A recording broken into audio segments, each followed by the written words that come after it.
Like a Dragon and Yakuza hot takes. Since I figured you guys liked the Ace Attorney hot takes video so much, why not just do my favorite franchise, Yakuza? So how this video will be structured, if you don't want spoilers for a certain game, it'll be separated by games, and we are gonna go down in order, starting with Yakuza 0, going all the way up through 8, and then the side games after that. And remember, if you want to partake in future discussion videos, they won't always be hot takes, but if you want to take part in discussion videos, you gotta follow me on Twitter or Blue Sky, and I just grabbed them from the replies there. Kuze, only appearing in Yakuza 0, we don't count RGG Online, is downright tragic. I am so glad that they included him and the other lieutenants in the newest Ishin remake, because it gave us a little bit more Kuze, even if it wasn't really him, but whatever, I'll take it. But yeah, I agree. Like, Kuze was absolutely great, but at the same time, I think he served such a great purpose in Yakuza 0, and I think it can just stay that way, honestly, but I do miss him. I won't lie. I don't know if it's a hot take, but the heat system in Yakuza 0 specifically is terrible.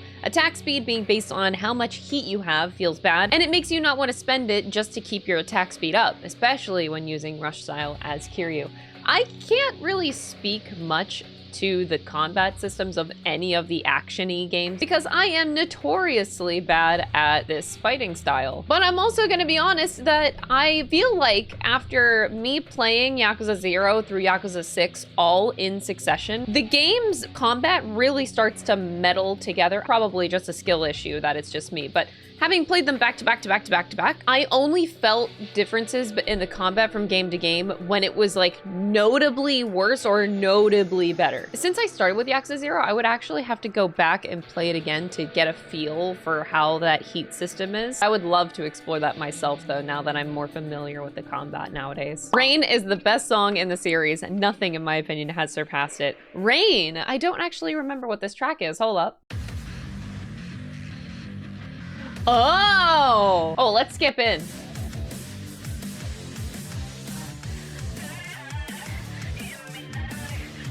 Oh man, this track really was so good. I feel like Yakuza 0 had such a strong track. Nowadays, it feels like the music is a lot different. Not in a bad way, just different. But I am super nostalgic to these like old tracks that I started off with. I only played 0, but I wasn't impressed by the plot. I enjoyed the side content, the side missions, the cabaret though. But anytime Kuze was on screen, I rolled my eyes. Nishiki was just as irritating. I'm glad the game's found success and a thriving fan base though. Me too on that last point. Wow. I have to be completely honest, I have never heard anybody say this about Yakuza 0. However, I feel like I can be somewhat understanding about being not impressed by the beginning. I don't feel like I was truly impressed by the game until chapter 3 that you see Majima for the first time, I think it is. That is when I was hooked on the game. Whenever Majima had his opening scene, that was such a captivating character entrance. One of my favorite character introductions I have ever experienced in a game ever. I don't know how you can see that scene and not be impressed by the world of Yakuza at that point. Wait, you said you got to the cabaret game though. So like, how did that not captivate you? There's a story out there for different people, but like, god dang, dude. To each their own, that's all I can really say. All right, we only had one person for Yakuza Kiwami. So many people say that Yakuza 1 OG is better than Kiwami. I've played both and I heavily disagree because Kiwami 1 is better in literally every way, except Majima everywhere, but even then it has its moments, whereas Yakuza 1 is a bit of a slog. You can't turn once you start a combo, which causes you to get hit too many times to count.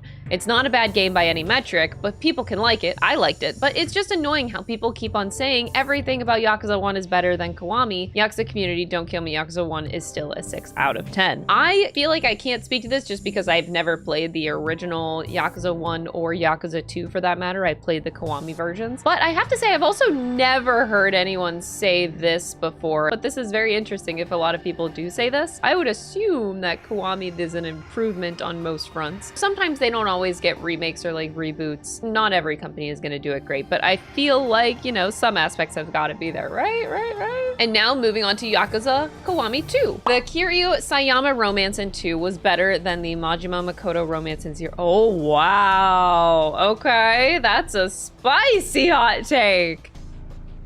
Wow, I'm like stunned. Okay, I think the difference for me is in how I felt with each relationship. So from my own experience, I was heartbroken over Majima and Makoto romance. And I was actually crying for them so many times throughout the game. Whereas I didn't have those same feelings with Kaoru and Kiryu. I felt like it was like an okay romance, but it wasn't compelling enough for me to really get into the nitty gritty. I'd have to go back, man. I played these games so long ago that I can't remember if I like cried. I might have. I just recall not having like a very strong bond with their romance. So for me, it wasn't any better, but dang, that is a hot take, man. I hate almost all of RGG's attempts at writing romance, especially Kiryu and Kaoru. The sole exception is Majima Makoto, but the reason that's so good is because there was no actual romance between them and they parted ways. Wow, okay, so we got two polar opposites here. I think that RGG desperately needs to improve their writing in this way. Yes, especially after Infinite Wealth. Say what you will, and I'm sure that'll come up with Infinite Wealth hot takes with Sayako and Ichiban, but I don't think they've ever written a good romance besides Makoto and Majima. I think that they are so good at writing these like serious crime drama stories, and that is their specialty. And writing goofy shit, I'm gonna be so real. I don't think this is an actual take that I have. It's just like a question in my mind right now. But they write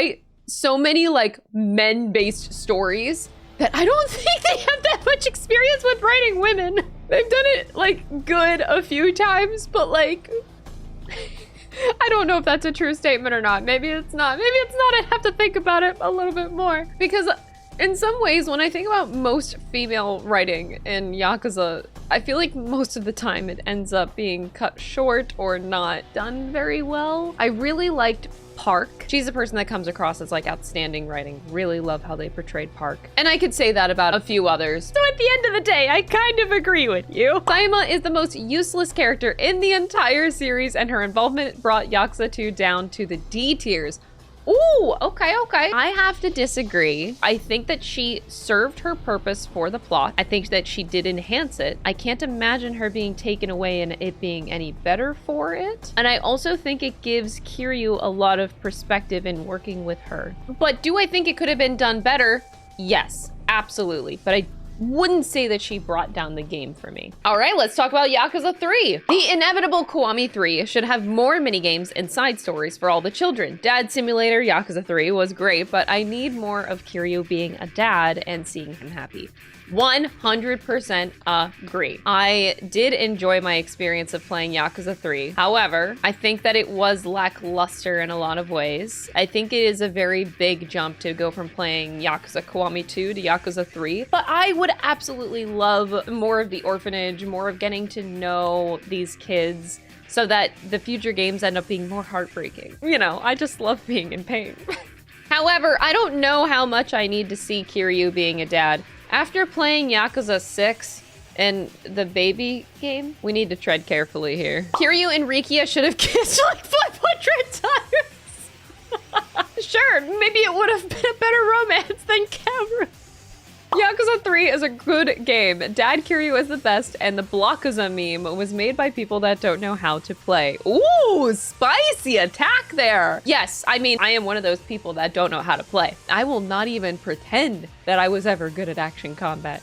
All I know is that whenever I got to Yakuza 3, I was struggling a lot in the combat because I suck. Thanks for the call out. And yes, I still liked Yakuza 3. Yakuza 4. Oh boy. Yakuza 4 is the only game in the series that is truly bad. Akiyama is literally the only good thing about it. The plot is so dumb, even for Yakuza standards, and the final boss is easily the worst in the series. I think I agree with you entirely on this. Wow. Is this my like alt Twitter account? I don't even have one. The only thing I wouldn't say is that it's not truly bad. For me, it's like a 6 out of 10. It's a mid game. I wouldn't call it bad. And I'll be so real, I completely agree with you. I would rate it as like a 4 out of 10 if Akiyama did not exist. And whenever I played it, I know I got a lot of flack for my ending because I definitely slammed the ending a lot. Just everything felt so forced. The writers were really trying to have this epic finale of 4 different protagonist stories intercrossing together with their own personal battles, all on the top of the Millennium Tower. I truly do not felt that they wrote all of the different protagonist endings in a good way to where it didn't feel weird by the time you got to the ending. And I still stand by that after all these years, having finished Yakuza 4 and having really sat on it. The rubber bullets don't invalidate Saejima's character at all in Yakuza 4, because he still acted on that hit and lived through with that decision for 25 years. That was the truth in his eyes for the vast majority of his life, and him not being the actual murderer doesn't change that. Ooh, I really like this comment, thank you. The argument that Saejima's character is diminished by the rubber bullets, I actually have never considered that. I do agree with you that he still acted on those hits. Even if it wasn't actually murder, there was still the intent there. The only thing I think that stands out as being weird in that scenario is that he didn't ever go for headshots, which, would you do that by instinct if you were really trying to intend to kill? This is like very Yakuza scenario. But I think I would agree with you that it doesn't invalidate who he is. Is it dumb? Yes. I don't think I can give like my immediate thoughts on the discussion, but feel free to let me know your thoughts on it in the comments, because this is a very interesting thing to me that I had never really considered myself. Yakuza 3 isn't the worst game in the series like everyone thinks. That title goes to Yakuza 4. My other hot take is Dead Souls is better than people say. Oh, I actually didn't think that Yakuza 3 was people's least favorite. I thought it was Yakuza 4 or 5.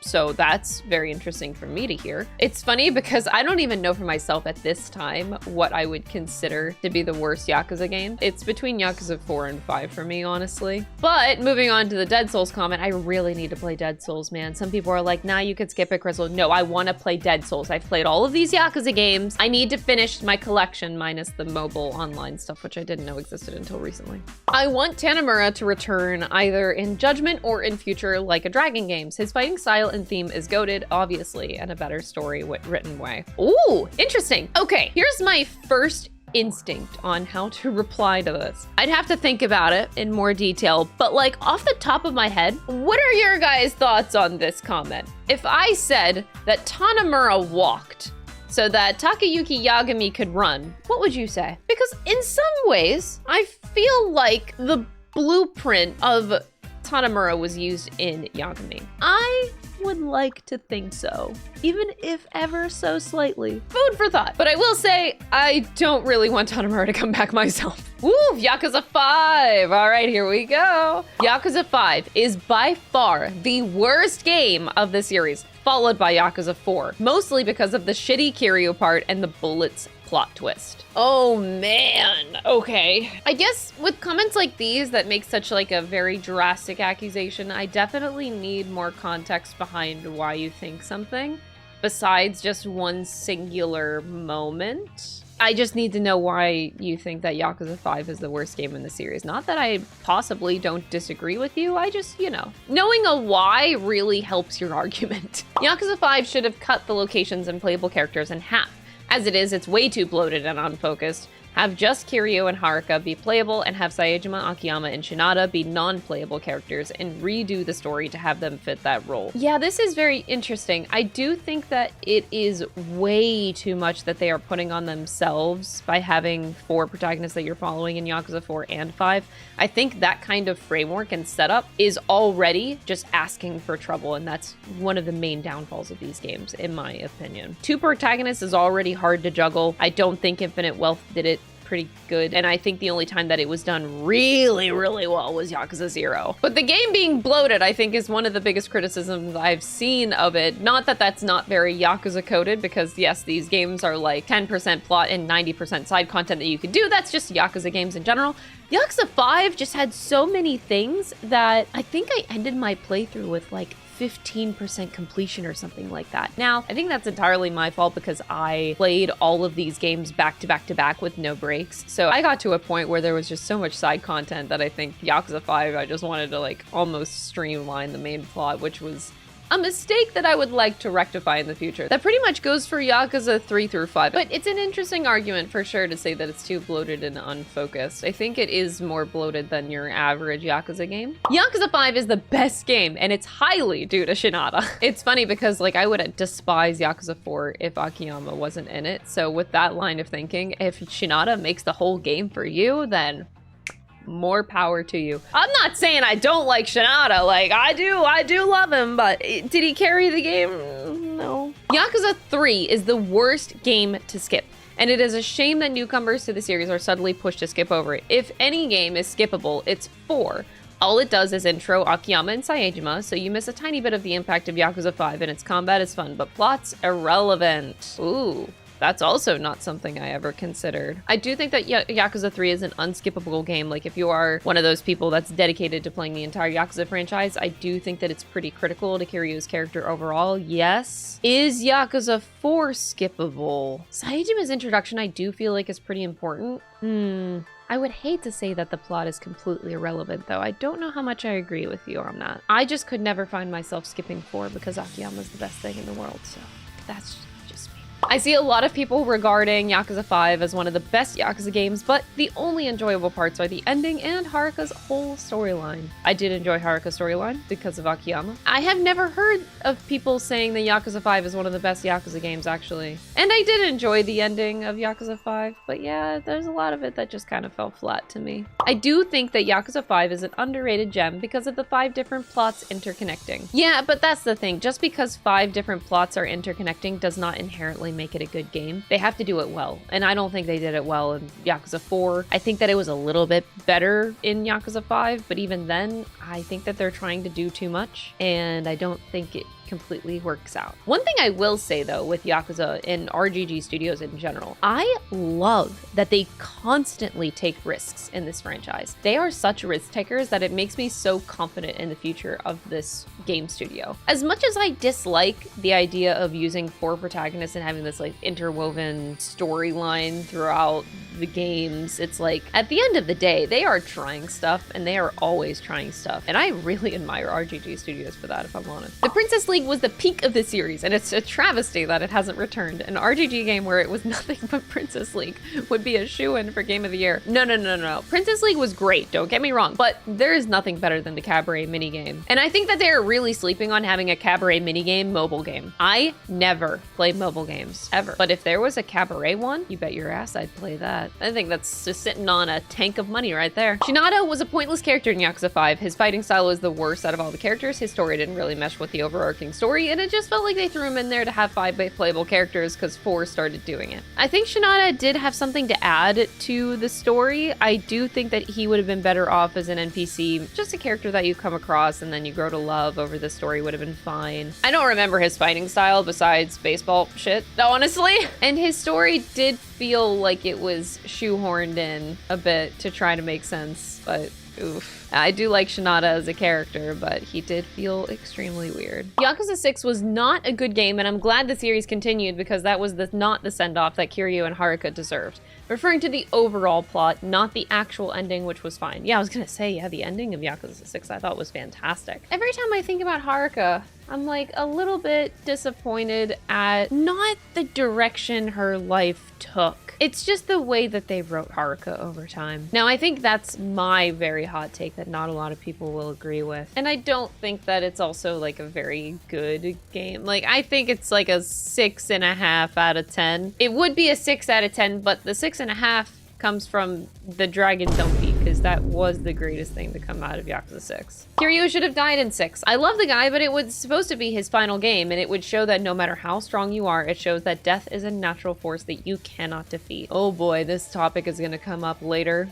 For sure. I think a lot of people have the same opinions, but I don't agree that it should have ended at 6. I think that that would have been a little bit too abrupt, but it has currently been so overdone. But I don't think that it was right to have him die at the end of 6 outright, though. It would have felt very weird. All right, now we get into Like a Dragon, Yakuza 7 and 8. We'll start with 7. Hell yeah, get my Ichiban jacket on from Insert Coins. We're all Ichiban'd up. I can now take on the 7 hot takes. Starting off with a lot of comments on the turn-based system, which I knew was gonna come up. It is a very, very drastic change for the franchise. I'll just stick to reading 2. Turn-based ruined the series. Like, when you go into a fight against a boss or something, they should not be turning into a fucking clown or something silly. The main story is serious. Leave the silly stuff in the side content. I don't think that anything goes silly in the main story.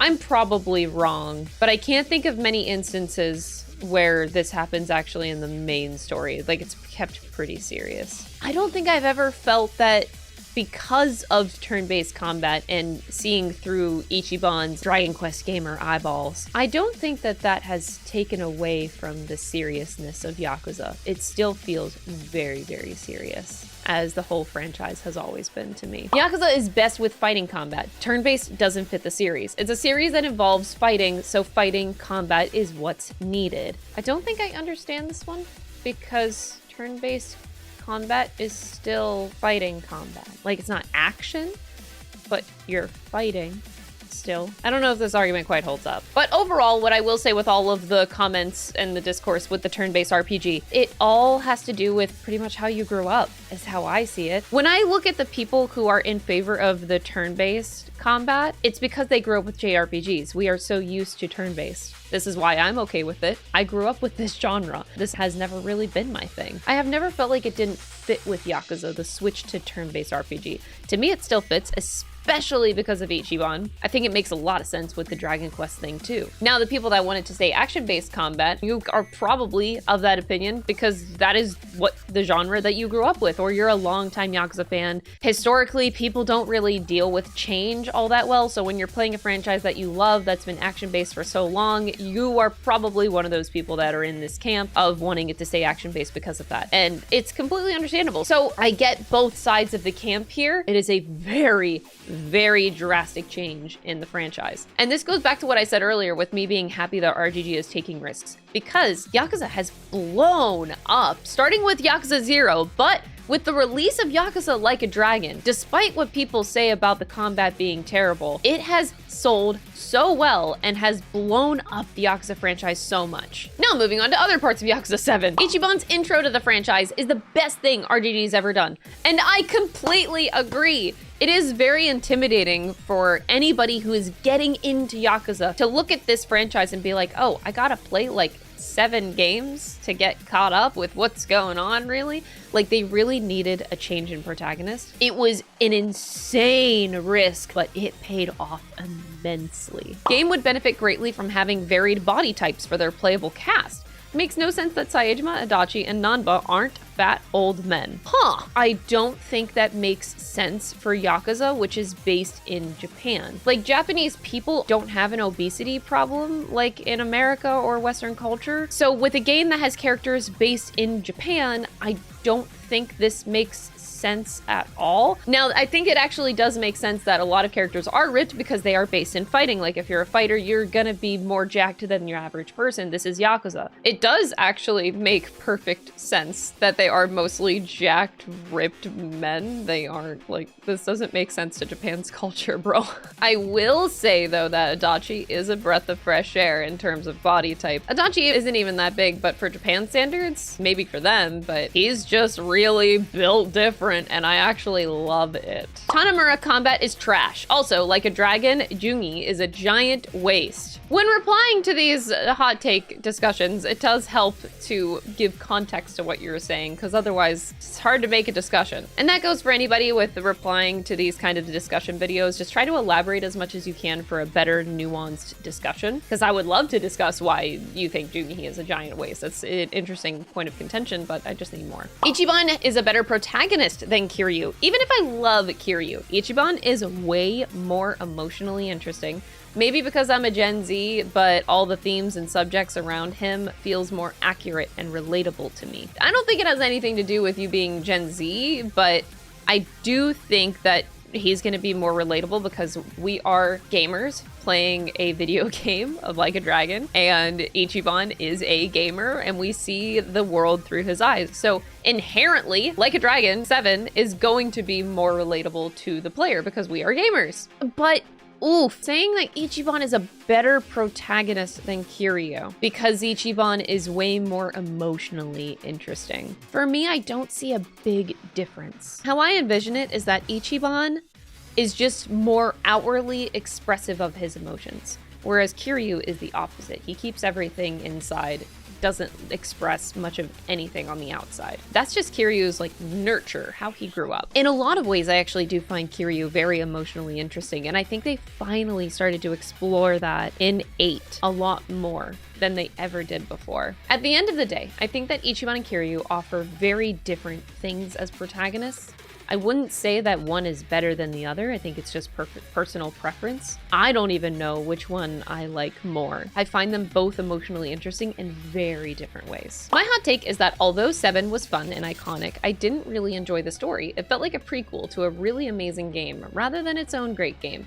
This resulted in me really loving 7 Gaiden. I haven't finished 8 yet, but so far it's hooked me way better. Wow, I think my opinion is completely flip-flopped. 7, I think, is really iconic and my second favorite Yakuza game of the franchise after 0. It was just such a good way to introduce Ichiban's character and give him a solid-ass story with solid-ass new characters and an actual party. It was just beautifully done. I feel like 8 hooked me only at the beginning of the story, but it just, so many of the things fall flat in that game. And from a lot of people coming into my community from my Yakuza playthroughs, it is very apparent that the people that have just started with Yakuza 7 were very addicted to the franchise because it was its own very outstanding game. So I don't quite see your vision of it just being a prequel that doesn't stand up on its own. But that being said, now let's jump over to talking about Like a Dragon, Infinite Wealth. Infinite Wealth's story isn't that bad. You were right. I don't think Infinite Wealth's story is that bad. It just doesn't hold up as like a fantastic game in my opinion. Like I would give it a solid 7 out of 10. Chitose is a better love interest for Ichiban than Sayako, but honestly, none of them deserve him. Yes, and none of these girls deserve Ichiban. Ichiban deserves so much better than Sayako.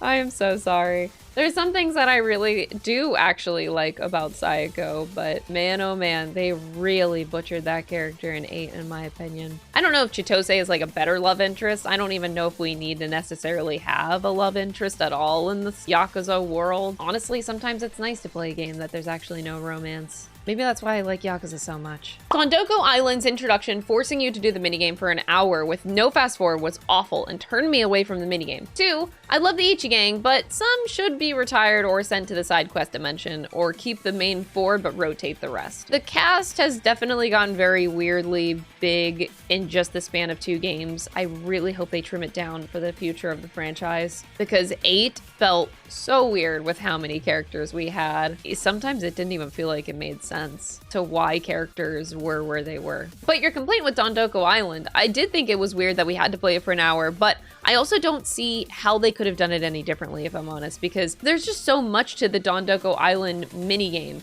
that if they don't get you like a foot in the door to how the grander scale of that minigame is gonna go, I don't know if as many people would have even touched the minigame to begin with. Maybe they could like cut it down.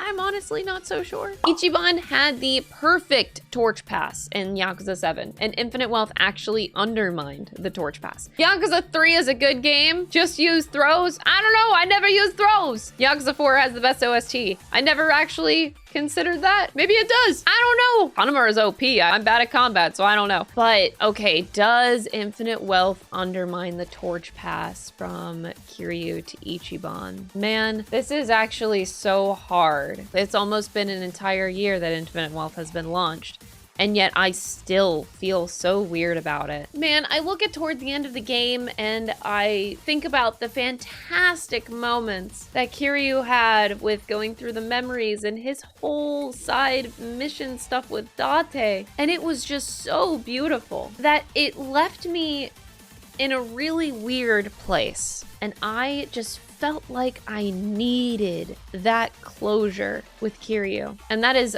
solely because Date is the best character in this entire franchise. So I am just genuinely so conflicted, because I would have agreed with you had that set of moments just not existed, man. It makes me so conflicted. Characters like Kaoru need to return for Like a Dragon 9, seeing as it could be Kiryu's last game, as he's fought everything now. If it is his last game, then they need to bring everyone back and give him the last bit of closure he deserves from people like Kaoru. No, everything that I just said, where Kiryu had all of that closure already in Infinite Wealth, I don't want any more. I was actually mad that they did not kill him by the end of the game. I was so ready to let go of Kiryu And I genuinely felt betrayed that he wasn't dead by the end of the game. But I am just so done. I don't want any more. Kaoru had some closure story in Infinite Wealth. I'm just so done. I'm done. I'm done. We had every closure bit that we needed out of 8. Kaoru is dead to me. The Ichiban and Saiko's romance in Infinite Wealth makes no sense, since in Like a Dragon, they finished the game putting her and Namba as a possible hard to imagine together, but possible great couple. Huh, I never saw that. I don't know who they were trying to please, and I don't think they did it anyway. Oh boy. Saiko's in such a weird place, man. I want to like her so much, but they just did her so dirty. Not that any of her actions were not understandable, because I can relate to a lot of the stuff. It's just that the jump from 7 to 8 seemed to make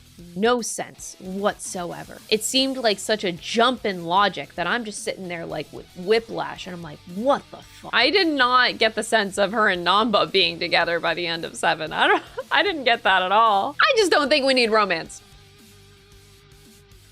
Like, the sound of it sounds like it's great, but the track record is also not great with RGG and handling romance. Kiryu's side in Infinite Wealth was 1,000 times better than Ichiban. Yeah, I think a lot of that has to do with the side missions I was talking about before with Date. Them going through Kiryu's memories. I do think that overall Ichiban was done dirty this game in favor of giving Kiryu a proper send-off, and then they didn't even send him off. I mean, I do wish the Infinite Wealth ending was better. Besides that though, maybe instead of Kiryu fighting Ibina, wouldn't it have made more sense for Ibina to fight Ichiban instead? They are half-brothers after all. Ichiban idolizes Arakawa while Ibina hates him. Okay. Whenever I beat Like a Dragon Infinite Wealth initially, I had this same opinion back then, right in the heat of the moment. My opinion since then has changed. After a lot of people started discussions in my Discord and in the YouTube comments of the finale, Kiryu fighting Ibina because it relates to the overarching hatred of the Yakuza. Kiryu is a representation of that wholly from his years of experience. So I do believe that it does make sense. Did I still hate the ending? Absolutely. I think that they could have done this game so much better. Shit was just weird in Infinite Wealth. Infinite Wealth is simultaneously the best and worst game in the franchise, and no, I won't be elaborating. Well, I'll elaborate for you because I think I know exactly what you mean. I wouldn't say the worst game, but I will say I don't think it was good story-wise. However, it was amazing in mini-games. It was amazing in side content, especially Dondoko Island was so much fun. I was there for a long time. It improved the combat of 7 so much. Oh my god, the quality of life changes from 7 to 8 were so needed. Also, Yamai is great. Man, I love Yamai. The dub is just as good, if not better than the sub, and the karaoke only sounds bad because of the overabundance of autotune RGG uses. Case in point, Zhao's and Junyi's If I Could Love the One That I Love song from the Infinite Wealth. They have severely improved the dub. I think that they have a lot more improvement to go through, but the dub absolutely holds up. I think the only reason that people give it a lot of flack is because they're so used to Yakuza being subbed. We didn't even get dubbed until Gaiden, until Like a Dragon.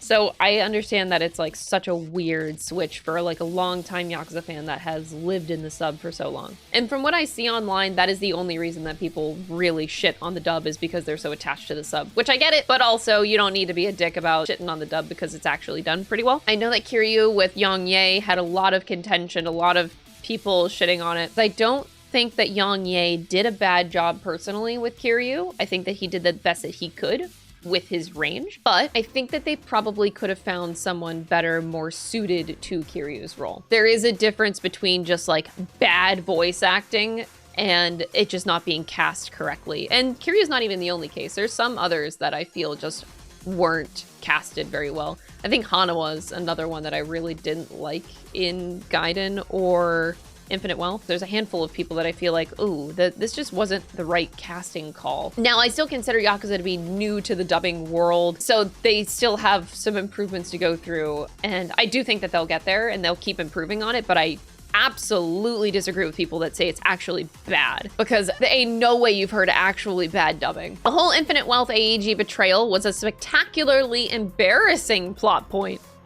I would love to have that elaborated further because I don't think it's that embarrassing. It makes me wonder if you've played the other Yakuza games or you just played 7 and 8 because it is like the most Yakuza plot twist to ever Yakuza in the Yakuza franchise. It's very Yakuza. It didn't feel very out of place at all or embarrassing at all. It just felt like a Yakuza game. The Yakuza series isn't getting sillier, but the devs are doing a worse job balancing the silly with the serious, leading to impactful moments that get overshadowed by jokes. For example, the cause of Kiryu's cancer, I'm assuming you mean cancer, compared to Makoto's blindness. I can actually think about that for a second. I think the origin of this perspective comes from the change in Protagonist, because Ichiban is inherently a lot more silly of a character than Kiryu ever was, outwardly. So I think because of that, the balancing can feel a lot more weird because of the change of Protagonist. Because every impactful moment in 7 and 8 felt like they hit. I was still crying. I was still emotionally there at every hard-hitting, serious crime drama point. It feels the same to me as it always did in the Yakuza franchise. Infinite Wealth is the best in the series by a lot. Okay, I had more fun on Yakuza Like a Dragon and Infinite Wealth than the rest of the series. And that's completely fair. It's a very different style of game compared to Yakuza 0 through 6. I'm just glad that you're on board now. Welcome to Yakuza. I brought Majima along because I'm actually part of the Majima Corporation. He's just, you know, making sure I'm doing a good job. So the boss is overlooking me right now and I'm a little bit scared. But now we are getting into the Judgment games. I enjoyed Judgment more than Lost Judgment. I feel the main plot is more engaging. I think I feel exactly the same between Judgment and Lost Judgment. I just think Lost Judgment is infinitely better in combat, which I think most people would agree. But besides that, yeah, I don't think I like one more than the other in terms of story. My hot take is Judgment and Lost Judgment are better than the main games. Honestly, they cooked so hard with Judgment. It's kind of crazy. Again, RGG is so good at taking risks. They just like threw shit on a wall with Judgment and it stuck so hard. Like how? I don't know if they're better than the main games. Maybe they are, honestly, I don't know. But like, they cooked so hard. Lost Judgment is the best Yakuza game. Sure. And now we move on to Gaiden. Gaiden is still one of the best entries in the series. Many of the criticisms thrown at it can easily apply to most other Yakuza games, but those entries have the benefit of being old enough for fans to be nostalgic over, whereas Gaiden just passed its initial honeymoon period. I don't think I've heard very many criticisms about Gaiden now that I think about it. I've only heard good things. So if you got like a hot take on Gaiden in a negative way, anybody in the comments, feel free to put them down. It is incredible how they built that game, how it turned out, just wow. And I think most people agree. Yakuza 3 combat is goated. Okay. Yakuza 4 is not the worst game. Okay. Yakuza 7 is fucking incredible and was needed to keep the series fresh. Agree. Gaiden is the best game in the franchise with the best music, bosses, long battles, and Coliseum. They have a lot of good stuff in Gaiden. Will agree. Like a Dragon Gaiden is the best Kiryu's combat has ever felt, not even considering Agent, only talking the Yakuza Dragon style. I would agree, even as a complete pleb and a person that cannot do this action combat for the life of me, I super enjoyed Gaiden's combat a lot. And I enjoyed Lost Judgment a lot. I just gotta say, especially after getting to play the Pirate Yakuza in Hawaii game in person too, the combat in all 3 of these games feels so vastly improved. Okay, here's how I'm gonna describe Lost Judgment, Gaiden, and Pirate Majima. They are so great for people like me that are not good at action combat, because pretty much anything you do, you can almost get away with to a certain degree. But if you want to do really hard content in the game, now this is just from what I've heard and also what the devs have said with Pirate Majima as well, is like you could be a button masher if you want, but there's also a very high skill ceiling with this combat in Gaiden, Lost Judgment, and Pirate Majima. So there's so much that you can dig into to improve on combos and just make it so much more than it is, which is really, really, really cool. I feel like we live in an era where they have just nailed action combat and are getting so good at it. Seriously, just wait until Pirate Majima. I'm really excited to see what people think of the combat there. Gaiden is a solid contender for best game in the series. I would agree. It is surprisingly, it has no right to be as good as it is. All right, now we're gonna finish up the video with like general Yakuza Like a Dragon takes, so this can cover the whole series, not necessarily specific games. I like Ichiban and Yagami more than Kiryu. That's not to say that I don't love Kiryu, I just like the others more. I just find him a little too stone-faced at times. Yeah, and I can understand why that would not rub people the right way, but I genuinely love the protagonist that RGG makes in general, with a few exceptions from Yakuza 4 and 5. But Ichiban and Yagami are amazing. Even Kaito in the Kaito DLC. I haven't caught up yet, still need to play Infinite Wealth, but I feel like none of the more recent antagonists have the same intimidation factor or charisma that a lot of the older antagonists had. Not to say that the newer antagonists are bad, just that I feel like they don't command the flow of almost every scene they're in, like Ryuji, Mine, or Watase did. Some of the newer antagonists are great, like the one from Lost Judgment. Don't get me wrong, but I think most of the ones after Yakuza 0 just lack that same attention, stealing presence, and intimidation factor. I see where you're coming with this, but I feel like the whole franchise is just a roller coaster. I think Yakuza 0 is great, Yakuza 1 great, Yakuza 2 great, Yakuza 3, Yakuza 4, Yakuza 5. There's just this like ebb and flow throughout the series. And then Yakuza 7, Yakuza 8, Judgment, Lost Judgment. I don't know if it's a recent thing. I just see a constant roller coaster. I would just say an inconsistent thing. I think 7 is where I am so captivated by their presence. The multiple antagonists. Except for Mabuchi. He's just like a, he's a throwaway, but You said that you still need to play Infinite Wealth, but I will also give a huge shout out to Yamai because I think the final antagonists of Infinite Wealth are weak, yes, but I do think that they did Yamai freaking great. Is he an antagonist? Yeah. Yeah. The worst Yakuza games is still a 7 out of 10, but people really like to hate things for no reason at all. Like the Kiwami 2 Green or the turn-based system in 7 and 8, and yeah, it all comes down to preference, but I really think that some games get overhated for no reason. I would agree. I think that that's just how any fandom really works. Whenever you see a lot of criticism for a specific game, it gets a lot of hate. People shit on it, but at the end of the day, it doesn't defeat the fact that these games are generally great. I think the lowest rating I would give a Yakuza game is like a 6 or a 6.5, and I wouldn't go below that for any game. That's a good place to be in. I think people who only see Majima for being a haha funny guy don't take his trauma into account that made him that way. Maybe, but it also is up to the games too. It doesn't get really brought up very often, if ever, except in sub-stories. But I will give a huge shout out for Pirate Majima when that comes out. I think Pirate Majima will be a reminder of just who Majima is and what made him the way he is. Sometimes I really don't like the whole protagonist having amnesia thing, but in Majima's case for Pirate Majima, there's a lot of opportunity for them to explore this specific point a lot, and I am so excited to see where they go with it. I am never bored of Kamurocho. Is this a hot take? Are people bored of Kamurocho? Are you guys bored of Kamurocho? For some reason, I'm not. And you know what? I never thought about this. After playing all these games, you would think I would get tired of Kamurocho. It's just how the city just keeps evolving over time. I actually find it kind of exciting. Does that mean that I want them to stay there and not explore? Like, I love the move to Yokohama, to Hawaii. Like, I love these new maps that they're doing. But at the end of the day, I do get excited when I go to Kamurocho. Sometimes there can be a little too much to do. I get analysis paralysis because I see so many markers for things to do. Not that I want smaller scale games in the future, just that they could spread what they do have out a little more. Sometimes I wonder if it's more exaggerated in recent games, but no, then I look at the past games and I look at stuff like Yakuza 5 especially, and I'm like, dang. Man, nope, these games were just always super bloated, and I think that's been a large part of its charm. And not gonna lie, I think it's like genius in marketing too, because you can completely advertise Yakuza games through memes and tell you absolutely nothing about the plot, and that is fantastic. But at the end of the day, yeah, this is just very Yakuza coded. I don't know if I want them to spread it out more. It's just like every game is built like this. Mahjong is really fun. I agree. I do enjoy Mahjong. Is this a hot take?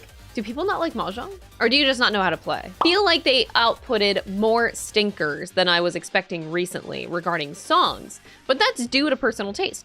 Guess I prefer it to be much less dubsteppy. To put it one way, Yokohama Crack House despise this one only because it sounds so generic. I never really considered how the music has changed over time until someone earlier in the Yakuza 0 section mentioned the Rain song, and I was like, oh wow, yeah, they really don't sound quite like this anymore. There is a lot more dubstep. Like, I personally really love Mabuchi's theme. I get down to fucking that all the time. Another one of my favorite songs is actually Addiction from Gaiden.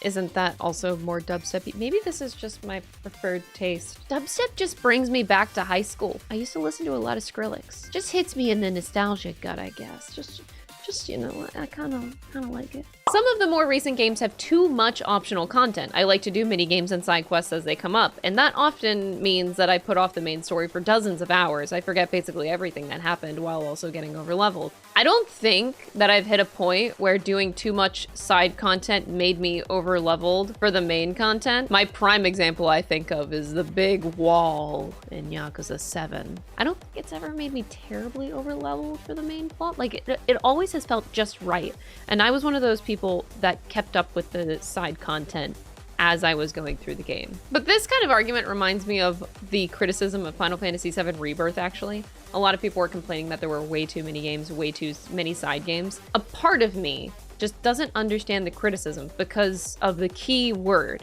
of the complaint. It's optional. You can skip it. The only time I would actually have a problem with it is if they focused too much on the optional content to where the main story suffered. But the good thing with RGG Studios, and I have personally heard this from Sakamoto-san's mouth himself, they focus on the main story first. That is their priority. They want to tell a good main story. The optional content is optional for them as well in development. So as long as they maintain that focus, I'm cool, because like, I don't want the main story to suffer because you're focusing too much on optional content. You know, that can happen sometimes. It is a waste when Kiryu doesn't have a love interest in the game, as romantic relationships are some of the deepest that people can have. Therefore, it would offer a unique way to explore Kiryu's character as a protector who cares deeply for those in his life. Ooh, this might be the first one I strongly disagree with. Literally the first thing that comes to my mind is the relationship between Kiryu and Haruka. I think that's why I actually have always loved Yakuza, is because they don't really explore romantic relationships that much. It can bring out some aspects in your character, sure, but there are other ways to do that. Like, we get that love and that protectiveness that Kiryu gets from how much he goes out of his way to protect Haruka,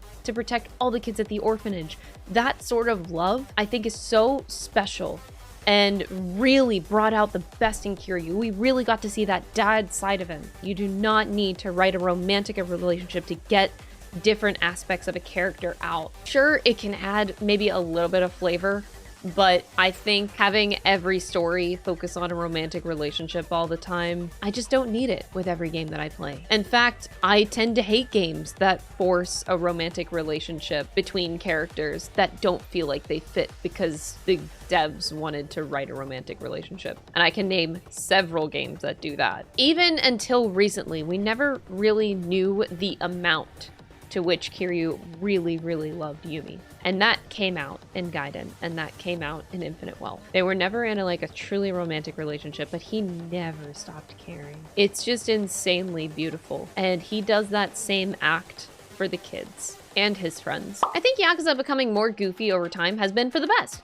The approach has made for some uniquely creative gameplay and storytelling, and I'm all for it. All of the best Yakuza and RGG games came out in the past 5 years. Yeah, with the renaissance of Yakuza 0, I think that was the starting point, and even Sakamoto-san admitted that with the start of Yakuza 0, he finally understood what people exactly liked in Yakuza, and then they honed in on that, they focused on the things that people liked, and then they broadened that scope in the future games. You can really tell. Do you guys think that the Yakuza series has gotten more goofy over time? Just thinking about all the older games, all the sub-stories, all the side content in the old games. There is a lot of silly in those old games. Infinite Wealth and Gaiden are 2 of the best games in the series. Gaiden, I would agree. Kiwami 2 is better than the original. I haven't played the original, but sure. Shinada and Tanimura should never return again. Their stories are over, no need to push it. I actually very much agree with that. A Dojima Lieutenant spinoff is stupid and should not happen. Oh, do people want that?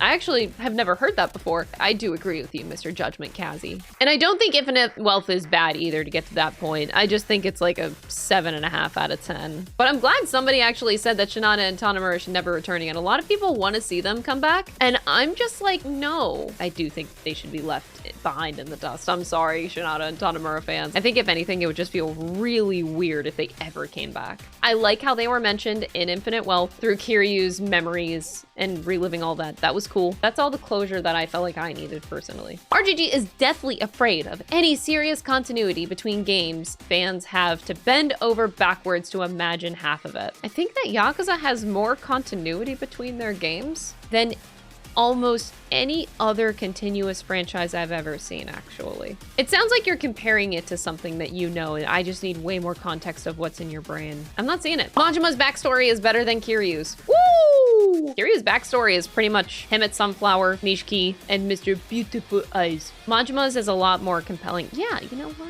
Maybe I'd agree with you. Sure. Makoto Date is the best non-protagonist character in the series, and it's not even close.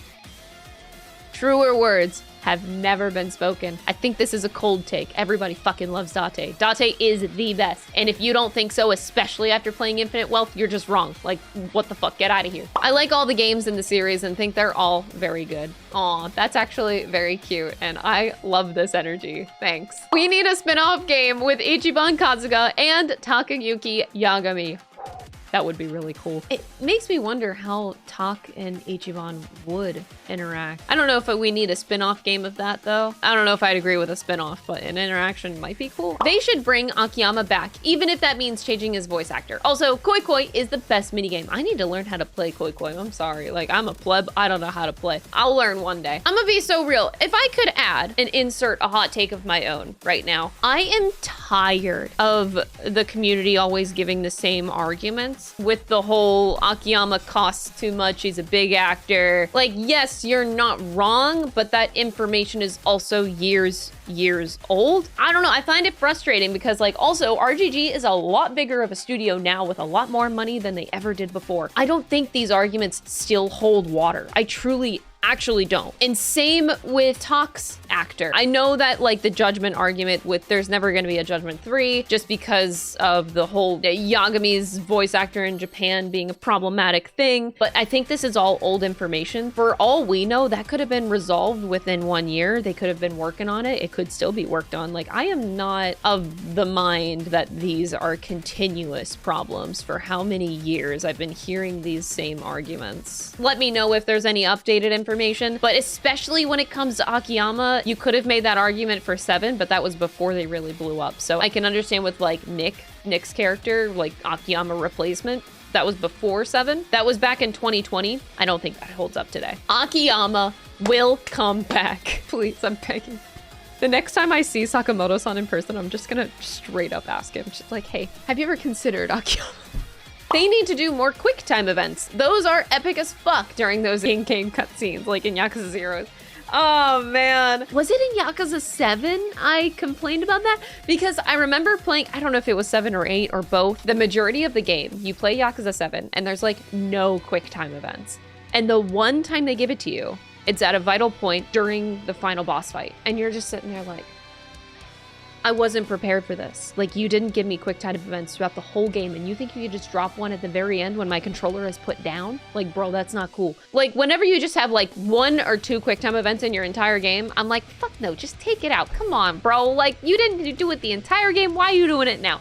And then if you do too many, I'm like, come on, dude, this is way too many. I'm reminded of like one of the Resident Evil games where I was really angry at the amount of quick time events, and I was like, fucking hell, this is dumb. But maybe there's like a cool middle ground that we can have.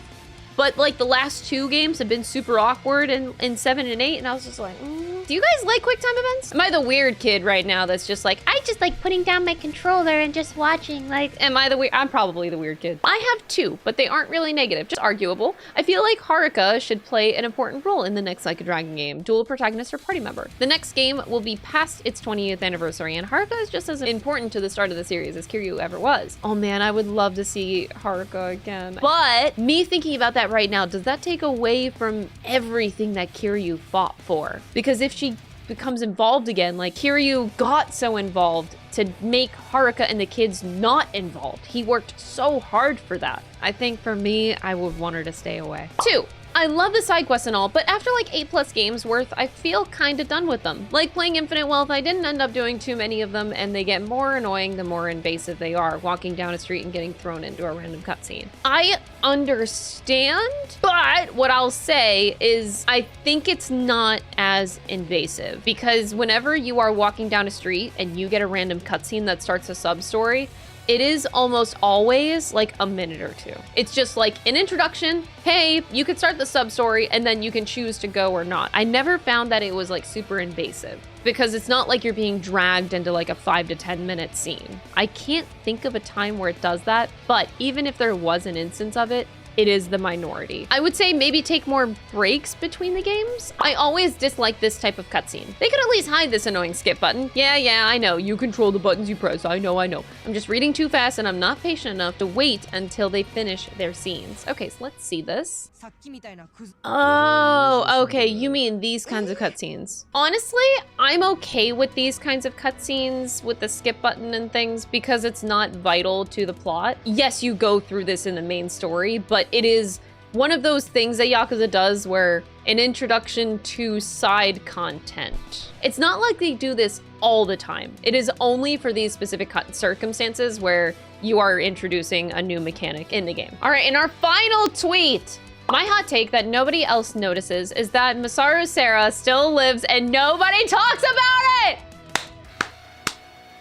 Sarah is alive! You get a gold star. Sarah is alive. I want you guys to remember that. We never saw a body, so therefore, in Yakuza terms, that means he's not dead. You really just need to understand that Sarah's not dead. Anyway, thank you for watching the video. If you have more to add to the discussion and the conversation, feel free to take it to the comments. It's always fun to go through those and see how the discussions created here are further contextualized. And if there are more topics that you are interested in seeing put into video form, I'd be more than happy to start more conversations with these videos, so feel free to give me your ideas also in those comments. Thank you for watching, and I'll see you in the next discussion video. Bye!